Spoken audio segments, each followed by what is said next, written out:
From our archives, the Billy Graham Classics.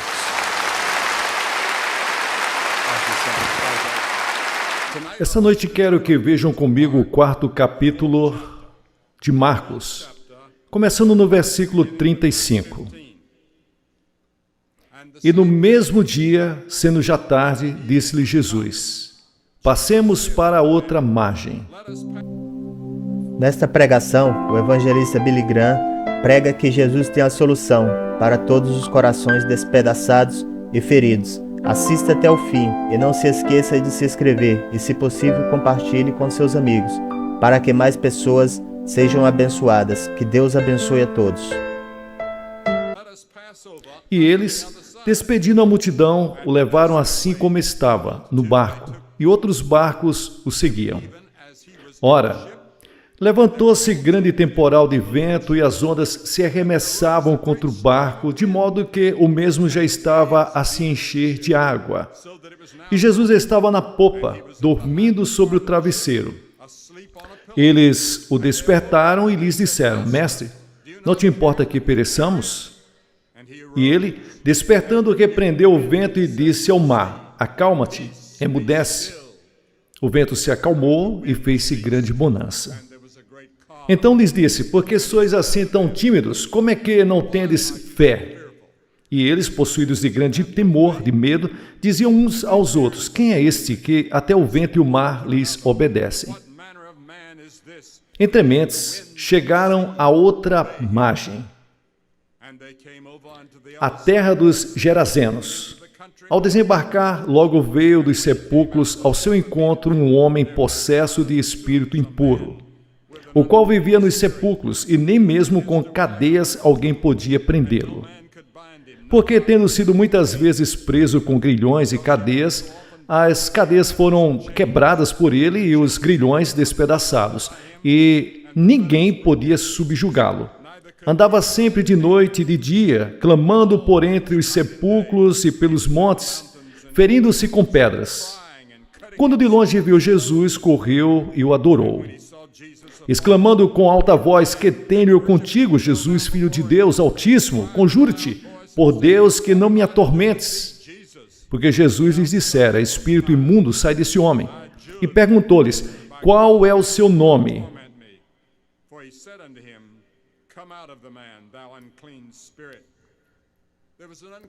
Sim, havia um espírito imundo, um demônio. Jesus perguntou: qual é o seu nome? E eles responderam: meu nome é Legião, porque somos muitos. E eu quero te contar o resto da história. Quero que vocês, esta noite, prestem bastante atenção, porque a Bíblia ensina que existe o diabo e a Bíblia ensina que existe o demônio. Esses demônios têm tremendo poder e tremenda influência e estão trabalhando em nosso mundo hoje. Eles estão trabalhando na Filadélfia hoje. Aqui estão os discípulos em uma tempestade no mar. E não há nada mais triste do que uma tempestade, uma destruição. Mas o mais triste é a destruição da alma humana. Cristo disse: pois que aproveita o homem ganhar o mundo inteiro e perder a sua própria alma. E ele estava comparando o mundo com a alma. Ele disse que sua alma, seu espírito, é mais valioso que o mundo inteiro. Todo o resto do mundo junto não se compara à sua alma. Como pode ser? Todo o dinheiro, toda a riqueza que existe no mundo não tem um valor que se compara à sua alma. Sua alma é aquela parte de você que vive para sempre. Quando você nasceu alma vivente, um espírito vivo.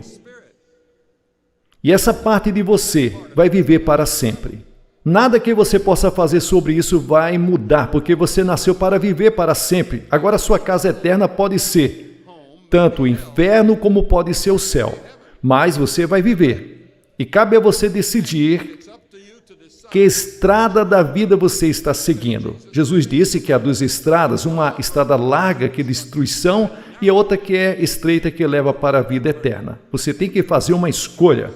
Agora, na história que lemos, este barco com Jesus e seus discípulos estão chegando à terra, na praia, e de repente eles ouviram esses gritos selvagens em um penhasco acima deles.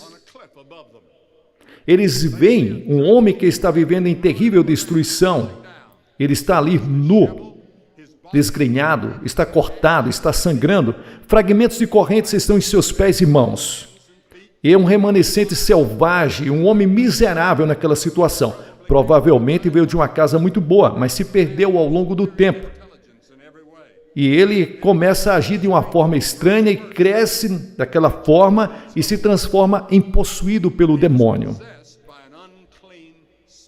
Agora, a Bíblia ensina que há demônios que podem possuir uma pessoa. Ele estava vivendo entre os mortos. Este homem era possuído de um espírito impuro e viveu entre pessoas com um espírito impuro e por isso foi expulso. Ele estava espiritualmente morto, na destruição e miséria. O diabo, ele paga os seus salários. Sim, o diabo paga. Você o serve? Você vive separado de Deus? Você pode morar em uma casa muito bela, pode ter prazer na vida, pode possuir dinheiro, fama, mas no seu coração, se você estiver sem Jesus, você está vivendo uma vida errada. E no fim, o diabo vai pagar você. Vai te dar uma recompensa, porque você negligenciou a Cristo, entregou a sua vida ao diabo, mesmo que você diga, eu não quero saber nada disso, mas você foi negligente, você vê, você está em tormento. Sua consciência está em tormento. Sua consciência age como um sal que está sobre a ferida, ou um chicote que está batendo nas costas do rebelde. Muitos na imprensa contam a história do seu tormento nas drogas. Que tenho eu contigo, Jesus? Tu, filho do Deus Altíssimo, não nos atormentes. Muitas pessoas dizem, o que eu tenho a ver com você, Jesus?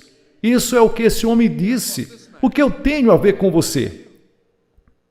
Um homem de trabalho diz, bem, ele está muito ocupado para Cristo. Um rico diz que a religião é para os pobres. Um homem intelectual diz que é para os que não têm educação, e um homem comum diz que não entende. O radical diz que não é revolucionário o bastante. Que você goste ou não, um dia você terá que se encontrar com Deus no juízo final. Você vai ter que se haver com Deus. Todo joelho se dobrará e toda língua confessará que Jesus Cristo é o Senhor. Que você goste ou não, algum dia você vai se encontrar com Deus.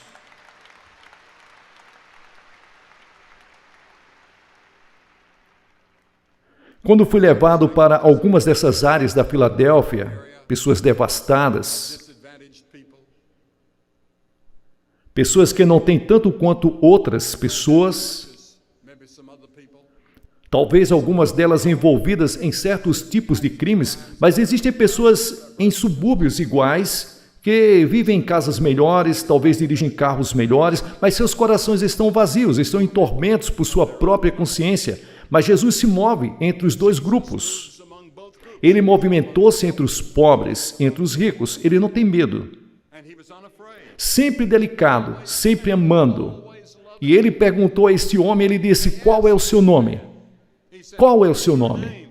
E o demônio respondeu, meu nome é Legião, porque somos muitos que ocupamos a vida e o coração desse homem. E há muitos demônios hoje. O demônio da perversão sexual, o demônio da mentira, o demônio da raiva, os demônios das drogas, o demônio da bebida forte, o demônio do sexo que está fora do controle. Você não pode tirar isso de sua mente, você está tentando fugir, mas onde você olha, você vê sexo em cada esquina. Você liga a televisão e lá está, sexo. Você vê os filmes e há sexos e palavrões. Se você quer ver fotos, você tem que procurar em 10 fotos, acha 6 boas. E hoje é difícil encontrar mesmo um bom filme, porque parece que todos eles estão pingando pecado. A Bíblia, a palavra de Deus, ela nos diz e nos ensina que o diabo vem para trabalhar, matar e destruir. Maria Madalena tinha 7 demônios, e esse homem estava cheio de espíritos malignos. E alguns de vocês esta noite estão assim, você cede à tentação e fica mais fácil ceder na próxima vez. Você se torna um escravo da luxúria e da paixão e de sua própria natureza mal. Jesus diz a esse homem, com voz de autoridade, Jesus disse, sai do homem. Essa mesma voz que ele usou para acalmar a tempestade, ele diz, sai desse homem. E de uma vez, uma mudança ocorreu nesse homem.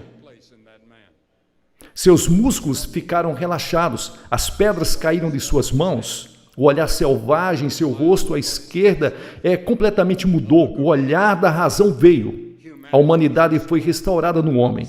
Um discípulo se inclinou e limpou o sangue de seu rosto, outro veio, colocou-lhes uma roupa.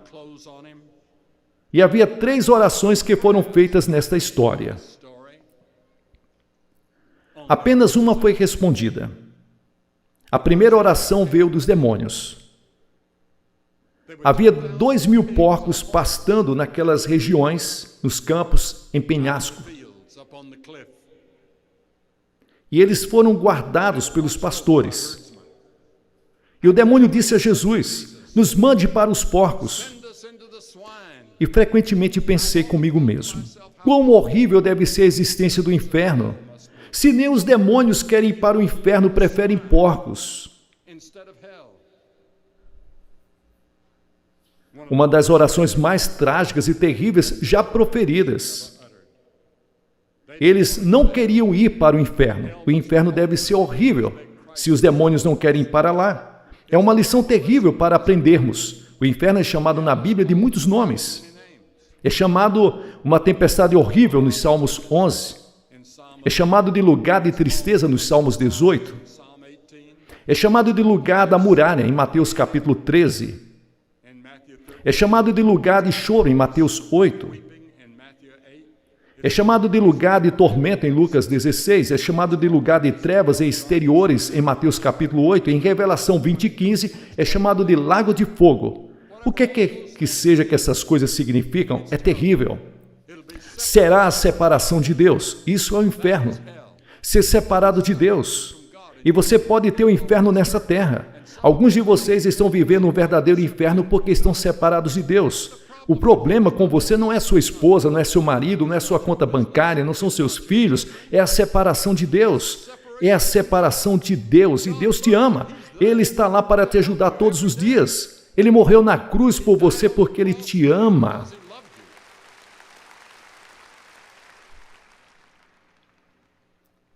E então a segunda oração foi a oração do povo. Esses pastores correram para a cidade para informar o povo da cidade que uma catástrofe terrível caiu sobre os porcos. E onde eles estão ali? Esses porcos, eles viram um homem transformado, pensaram na verdade foi na perda do dinheiro. Eles imploraram a Cristo para deixar seu país, nos deixe em paz. Vá para outro lugar. Não precisamos de você aqui. Você está estragando o nosso dinheiro, o dinheiro que nós usamos para viver uma vida desregrada dos prazeres da nossa vida. Agora aqui Jesus estava pronto para trazer cura e salvação para todas as áreas, mas eles não quiseram porque estavam interessados no dinheiro, nas coisas materiais. E isso é verdade hoje. Há muita gente que não quer Cristo. Eles estão com medo que se Jesus entrar em suas vidas, seja uma revolução. Eles não querem ser perturbados. Conheço muitos membros de igreja que estão confortáveis com sua situação. Eles vão à igreja, eles vivem da maneira que quiserem, eles não querem ser perturbados. Eles não querem que o pregador fale sobre o pecado. Eles não querem que fale sobre o inferno, que mencione a existência do sangue de Jesus derramado na cruz. Eles não querem ser perturbados. Eles não querem que diga que precisa receber Jesus Cristo como Salvador pessoalmente. Acha que tudo está bem. Eles foram batizados como eu fui na igreja. Eles foram confirmados como eu fui na igreja. E eles dizem, bem, já chega. Eu vou à igreja de vez em quando. É o bastante. Eu acredito em Deus. Eu acredito em Cristo. Sim, você tem uma crença na cabeça. Jesus disse, você acredita em mim. Me serve com a boca, mas o seu coração está longe de mim. Jesus mora em seu coração? Você sabe que Ele está lá? Você tem certeza? Ele está lá? Porque se você tem certeza, tudo bem. Se você não tiver, não saia daqui nessa noite sem antes ter essa certeza. Aceitar Jesus, porque hoje é o tempo oportuno da salvação. Venha enquanto pode.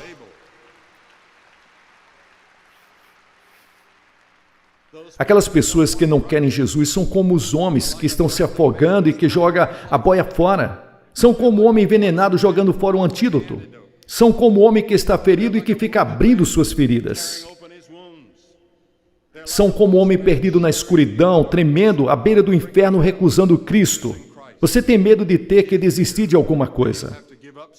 É por isso que você pediu para Jesus sair da sua vida? Você tem medo que Ele olhe em alguma câmara escura de sua vida? O versículo mais terrível de toda a Bíblia se encontra nos Salmos 106, versículo 15. Deus atendeu ao desejo do seu coração, mas enviou a eles sofrimento e tristeza de alma.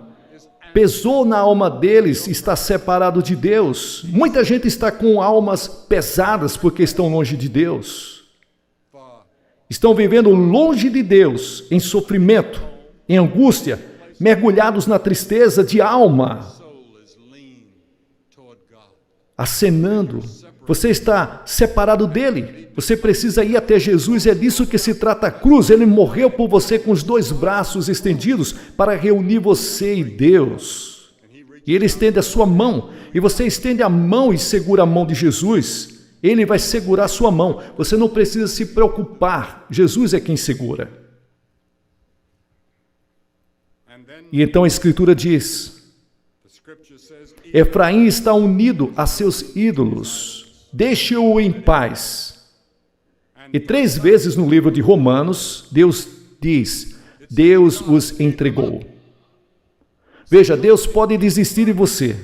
Porque você não pode vir a Cristo a menos que o Espírito Santo te convença e venha ao seu coração e fale com você. E lhes dê uma oportunidade como esta.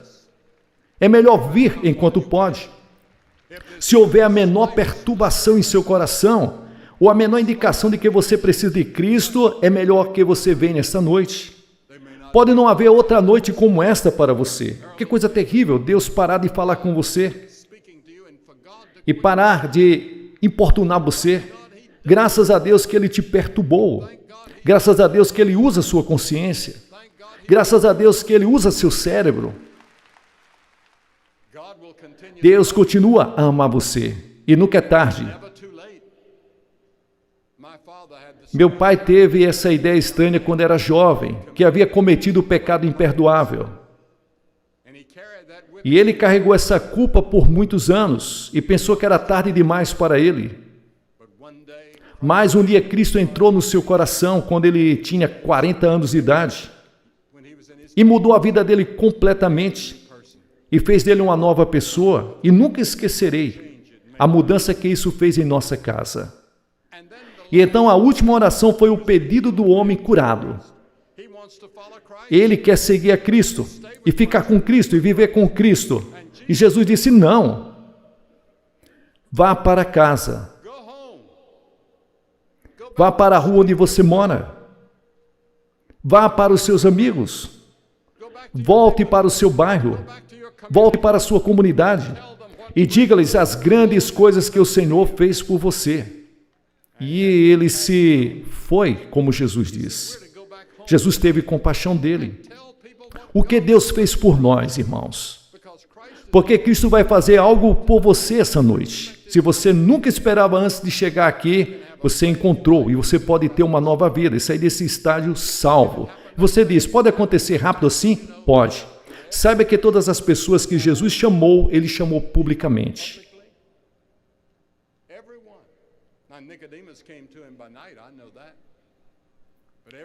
E eu vou falar para você que está na Bíblia. Todos Jesus chamou publicamente. Todos tiveram que vir à frente. Deus escolheu para ser assim público.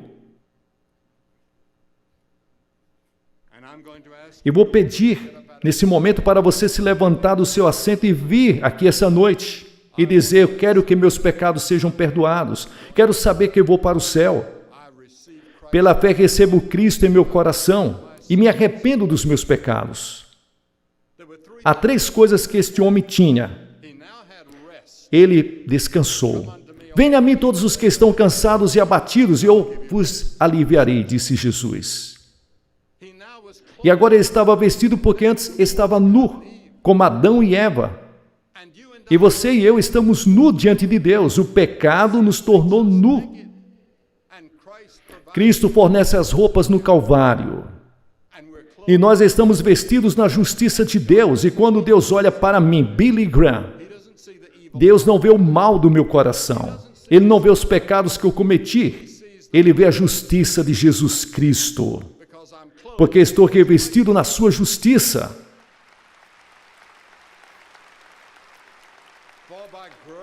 Pela graça sois salvos, mediante a fé. Isso não vem das obras, para que ninguém se julgue digno.